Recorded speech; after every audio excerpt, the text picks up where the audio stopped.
So here we are again at Lucca Comics and Games 2014, and this time we are with Cameron Stewart, one of the minds behind the comic books on Assassin's Creed. Hi, how are you? So we have some questions. So the first one would be, can you tell us how much creative freedom you had while working at Ubisoft? And did you and Carl Kerschel create the concept material, or was it created by developers and then you worked on it?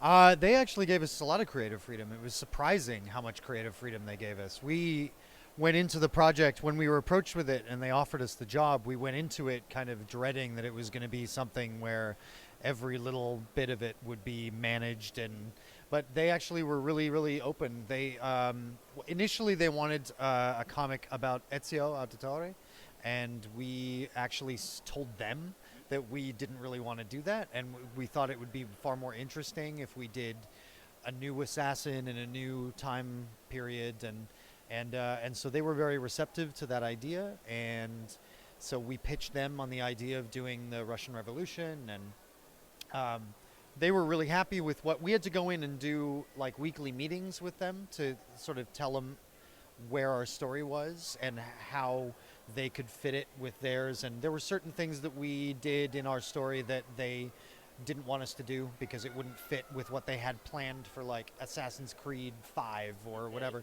So we had to change some things, but generally they were really open, and they treated us very much like part of the game writing staff. You know, we went in and they were so happy with what we were doing on the games that they were incorporating parts of it, or on the comics, I should say, that they were incorporating parts of it back into the games. So that was great. They were perfect to work with. I was really happy with the experience. So, can you tell us something more about the working process of the volumes? How did you and Carl Kerschel divide the work between yourselves, and how much did the digital approach simplify the visual development? Um, well, with the writing of it, Carl and I were sharing a studio together in Montreal, and so we just would sit and talk about the story. And with the Ubisoft team, we would go and have meetings with them. But mainly it was just me and Carl sitting around and talking and trying to work out, what we felt the story should be. And then once we had the script written, then we kind of identified which scenes that we each wanted to work on. And I think Carl is really good at doing sort of human drama moments with, like, emotion and characters with body language and so on. And I'm good at doing action stuff. So we initially kind of split it that way, where I would do some of more of the action stuff, and he would do more of the emotional scenes. And then we would just sketch everything out and then start drawing. And we didn't want to have this sort of these changes in art style where some of the pages were definitely his and some of them were definitely mine. We wanted it to look a little more consistent than that. So what we would do would be we would draw over each other's work. So and this is where working digitally helped, because what we did is we were both working on our separate computers, but we would save them to a Dropbox. And it was great because, like, I could work on a page until I didn't want to work on it anymore, and it might not even be finished, but I would just be bored of it, and I would put it in the Dropbox, and then Carl would take the half-finished page and he would finish it, and he would draw over certain things, and then I would take his pages that he'd done and draw over them. And so it was this constant thing and we had an agreement with each other where we would never get upset if each other drew over our work, because it was always just to make it better. So it was actually a really great process, and sometimes I would open a page that I'd done and I would see that he'd changed a panel and redrawn it, or vice versa, so it's good because going through the book, there's no clear line between his work and my work. It's all, it's the two of us together. That is really awesome. So, for the fall, your narrative team directly traveled to Russia, Yes. right? Yeah. To study the aesthetics and the mood of the setting. It's not a common approach for a comic book artist and for a comic book in general. So, how important was this in the study process? And did Ubisoft support you in this?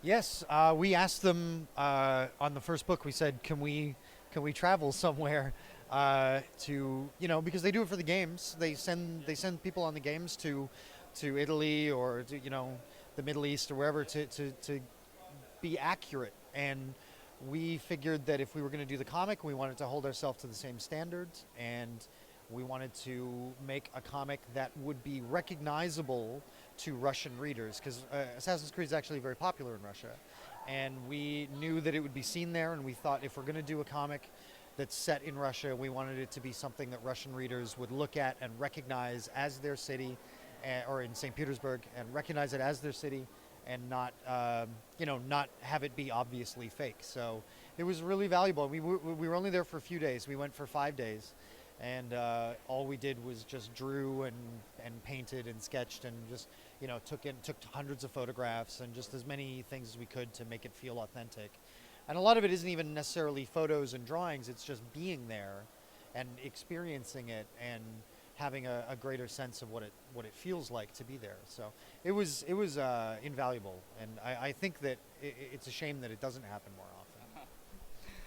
often. So one more specific question. So for our fans too. So in the fall there is a deity that appeared with Tinia, Minerva, and Juno, and it was the protagonist of many theories by the fans. So how did you perceive the reactions of the fans in that term? And can you tell us if that deity character was based on a certain mythological character or not? Well, I mean, we know that the Assassin's Creed fans are very dedicated is a perfect word, and are going to look at every little thing. So of course we knew that was going to be a very significant page, and we knew that people were going to look at it. I don't know how much I can say. I don't know what Ubisoft wants to tell about it. So It's strange because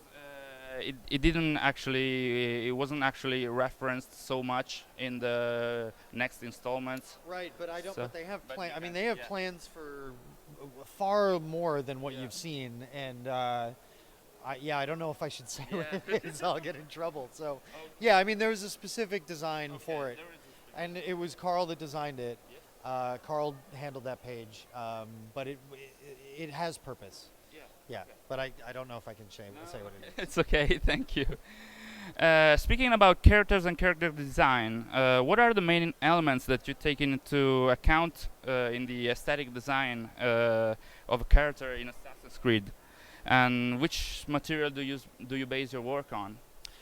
I mean, it's just looking at historical costumes. So when we were in St. Petersburg, and even just back in home, we, looked at a lot of clothing from that time period, a lot of kind of military uniform from that time period, and just sort of picked and chose little bits that we thought could be adapted into the assassin garb of the white robe and the red sash and so on. So initially we had a different. There's a Russian kind of hat that has a little peak on the top, and that was what our first version was. And it was actually it's a real Russian hat, and it has a little brim at the front that looks like the hood.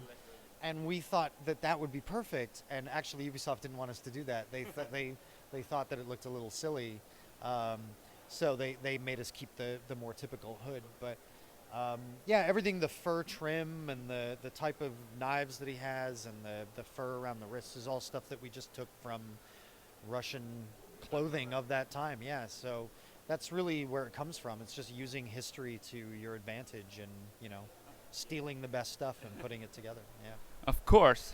So another question. We know that for the Brahman comic book, you were joined by Brandon Fletcher.